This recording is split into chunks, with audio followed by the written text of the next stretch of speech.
Good morning, good afternoon, good evening, folks. Michael Zuber, one rental at a time, back with legendary investor and great friend of the channel, Mr. Greg Dickerson. How you doing, sir? Doing great, Michael. Good to see you. Nice to see you as well. Hey, one of the things that I wanted to talk to you about is I think there's a lot of kind of talk out there in the social media world about everything's about money, right? Money, money, money, money. I want to flip the script and talk about happiness, because I truly believe if you are happy, you've already won. If you are truly happy, I don't talk about like lying to yourself, but if you wake up every day and you are happy with whatever you are doing, in my opinion, you've won. So what I wanted to do is kind of tie those together. I want to tie the word happiness and money together, because I think a lot of people out there assume it takes millions or perhaps billions of dollars to be happy. And I don't think that's true. So I wanted to get your opinion on that. Well, anybody who says money can't buy happiness doesn't have any. So that's number one. And it's the old story, right? Money can't buy happiness. I was just as happy with, 200 million as I am with 100 million. So, so there's two ways to look at it, right? So that's funny. I'm just kidding around, just joking. But yeah, happiness is something that comes from within, and being satisfied that you're doing what you were created to do, the best that you can do with the abilities that you were given, God-given talents, why you were put on this earth, fulfilling your purpose. That's where true happiness comes from. Helping others, contributing, making an impact in the world. Money's great because, money buys things. You need money like you need air, right? You can't live without it. And it's nice to be able to afford the things that you want, not have to worry about what happens if your car breaks down or your tire goes flat or your refrigerator dies. That's difficult. And I've been in those positions where, I was week to week when I first started out. I wasn't making a lot of money and I had to worry about those things. So not having to worry about stuff like that is nice. It'll give you peace of mind, but it's not going to give you happiness. Like you said, true happiness comes from within, in the satisfaction that, you're satisfied and happy with what it is you're doing with wherever it is, whatever it is. But unfortunately, like you said, we're in this world of social media, win Lambo, win Ferrari, win mansion, and all that kind of stuff where, the status symbols of life are what people perceive as success. But I'll tell you where true happiness comes from. Number one, for me, it's having no backlog in my life. Nobody's ever hunting me down for something, right? It's all done. I take care of everything as I go along. I have no stress, no anxiety, zero backlog. I take care of everything as it goes. So there's nothing weighing me down where I'm constantly behind the 8 ball, trying to catch up, things like that. The happiness that I get out of things, the fulfillment that I get, nothing makes me happier than helping other people. Yeah. I mean, it's just, I get more of a kick out of seeing somebody else succeed that I've helped than any deal I've ever done or I could ever do. It doesn't really matter. And of course, I'm not a billionaire. I haven't made $1 billion. But, at some point, those things are fun to strive for when you're young, to get to a point where you don't have to worry about money. But once you get there and it's no longer a concern, it's no longer about that. And in the world of business, it's a game. How big can I go? How much can I scale it? But at a point, even that becomes boring, where you start thinking about other things like, why was I put on this earth? And I think maybe I was put on this earth to do some great things that you just can't do, from a financial standpoint in terms of impact. Of course, the more money you have, the more impact you can make and all that kind of stuff, but in certain areas. But, at the end of the day, for me, it's about, helping, giving back, making an impact, and, doing that. Deals just don't excite me anymore like that does. No. One of the things that I totally agree with that, helping others. In fact, I think I can reach it. Where is it? There it is. So something I did last year, I think it was June 1st. No, it's on my sign. June 1st of last year, is I wanted to figure out what this YouTube channel was doing, right? We talk every week, 6 other people do. Is it helping anybody?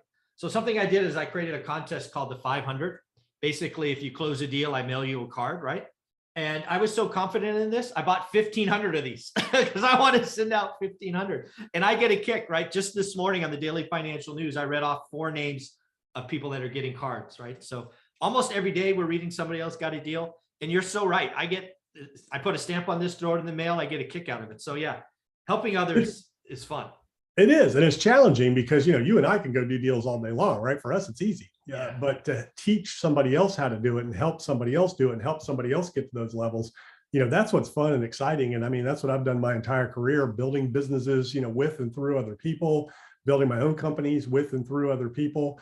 it's just so much fun. I mean, I've been a coach my whole career, with my kids growing up in their sports and in the community and events and things. It's hard to explain how rewarding that is. And, I'm sure people know it and get it. And, when you go volunteer and you do something, it makes you feel good. And that's the kind of stuff of happiness that no amount of money can replace. And oftentimes, the more money you make, the more money you want, the more things you want. And that's an endless hole. That's a hole in a cycle that can never be fulfilled, because those aren't the things that fulfill you. And, ain't nobody getting out of here alive. You can't take things with you, So we all have we're on borrowed time. You only have so much time on this planet.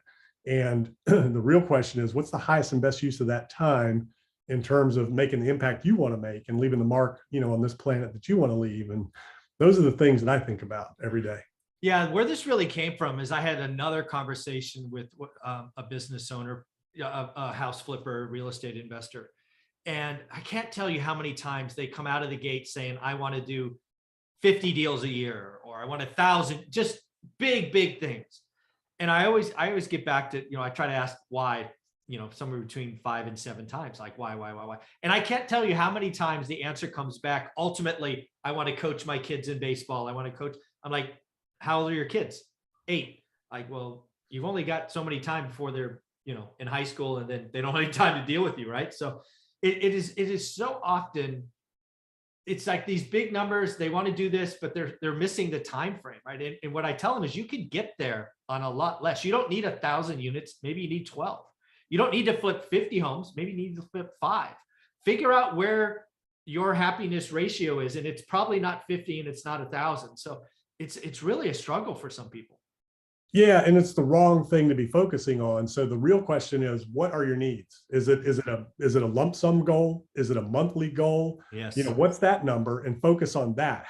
What's the quickest, most efficient, easiest way with the least amount of time, energy, and effort possible to get to that goal? Then go after that. And in business, and there's really 2 ways to make money, right? You have a low ticket item and you do a lot of volume, or you have a high ticket item and you do less volume. Yep. So when it came to real estate investing, I was always looking for, the big deals, the chunks. How can I make the biggest chunks? And, in any business I was in, and growing and scaling it from there. And the example is, when I first started out, my first year in business, I did, 250,000 in gross revenues. Second year, I did like 750. And that was spread out over probably 100 jobs or more, little jobs, and then 200 little jobs. And, it's a grind, it's a hustle. And then I started getting into bigger and bigger deals, and, bigger and bigger chunks. And you start figuring out, man, it's much easier to do it this way. And so you want to start with that income goal, or that lump sum goal, or whatever that is, and focus on that, not how many deals can I do. But again, it's that status symbol. People like to go out there and that ego thing and say, yeah, man, I did 100 deals last year. I'm like, well, how much money did you take on? Well, I didn't really make that much, but I did 100 deals. Yeah. That, it's a hustle, it's a grind, it's expensive, And I've got a client I'm coaching that he's a coach and a mentor in his space of residential house flippers and, BRRRR strategy, that kind of thing. He's got a big network, does events, all that kind of stuff. And, been around a long time. I mean, he's got 1,500 to 2,000 students in his program, and I'm coaching him on different aspects. But, he's been talking to some of the top house flippers in the country that are doing, some of these guys will do 300 to 500 deals a year. Wow. And they're spending, millions of dollars a year in marketing and staff and overhead and teams and all that. And they're making less money than he is on 10 or 12 flips. He'll make, $1 million on 10 flips this year. Yeah. And again, I've been doing this a long time. You and I both know how that high overhead will eventually make you do bad deals or skinny deals, whatever you want to call it. And then the economy turns and bingo, bango, done.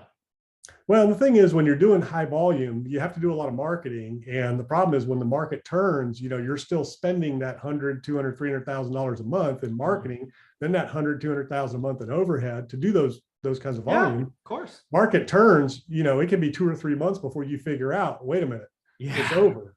Yeah. And you've already spent that. Then you got to start unwinding it. So it can be a big problem. And a lot of those guys have gone through it. But again, the key is, if you have a goal, focus on what that number is first in terms of the dollars that you need. It all boils down to dollars. We either need a lump sum, or we need a monthly income that we're trying to replace so that you can own your time. And what I tell everybody is, figure out how you can replace your monthly income, your monthly needs. That's wealth. Wealth is being able to maintain your lifestyle and never have to work another day. That's wealth. Rich, you can have a big chunk of money, but it can go away. But if you have that sustainable wealth, the ability to do whatever you want, whenever you want, not have to worry about income, that's really what you want to focus on. Then, you can pursue all of those other things. Agreed. Yeah. Yeah. One of the things I keep telling people, right? They hear one rental at a time. How'd you do it? Learn your market, all that stuff. But I'm like, there's this whole get your money right part of this that nobody wants to talk about because it's not sexy. And that was really understanding what was our monthly nut. What could we adjust? Because again, that was step one. And then you go from there. So yeah. And don't cut back. If you want to have your Starbucks, if you want to have, your dinner out, you want to go to the movies, you want to take that vacation, quantify that. That's $10,000 a year. That's going to cost me. Then go figure out how you can get an asset that will cover that so that you don't have to cut back. Totally agree. Don't do what Michael did. Don't take his advice. Yeah, exactly. Don't cut your expenses 50%. Yeah. Grow them. Grow. That's amazing. Hey, Greg, how can people find you and get part of your world? Yeah, gregdickerson.com. Everything's there. YouTube channel, podcast. Go check it out.